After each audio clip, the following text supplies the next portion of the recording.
police officers hurt, vehicles set on fire in violent protest in Bristol, England. The local force, Avon and Somerset Police, said the demonstration began peacefully but was later turned into a violent disorder by a small minority. Bristol, England. 2 police officers were seriously injured and at least 2 police vehicles were set on fire in the city of Bristol in southwest England during violent scenes after a peaceful protest, police said. Thousands of demonstrators had converged on the city centre, ignoring COVID-19 restrictions, to protest against a government bill going through Parliament that would give police new powers to restrict street protest. The local force, Avon and Somerset Police, said the demonstration began peacefully but was later turned into a violent disorder by a small minority. Home Secretary Priti Patel, the Interior Minister, said on Twitter that the scenes in Bristol were unacceptable. "Thuggery and disorder by a minority will never be tolerated," she said. "Our police officers put themselves in harm's way to protect us all. My thoughts this evening are with those police officers injured.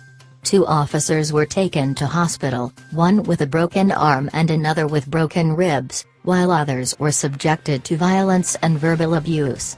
The outside of a police station in the city centre was vandalized." Avon and Somerset Police said it had requested help from neighbouring forces to bring the situation under control.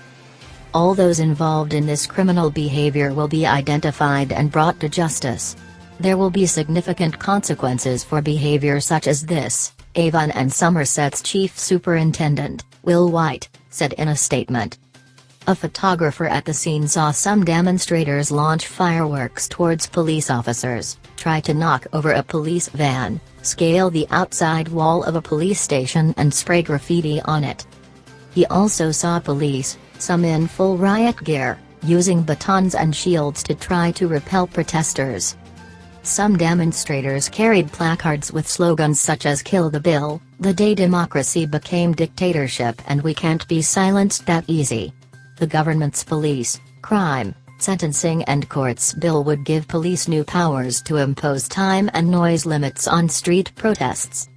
That has angered activists, particularly since a heavy-handed police response to a London vigil for murder victim Sarah Everard on March 13 caused widespread outrage and criticism of the police.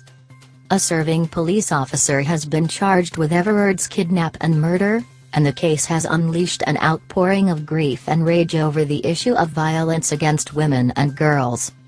The government bill predated the Everard case and covers a wide range of policy areas as well as the policing of protests. However, the two became connected in many people's minds because, by coincidence, the bill was up for debate in Parliament 2 days after the London vigil.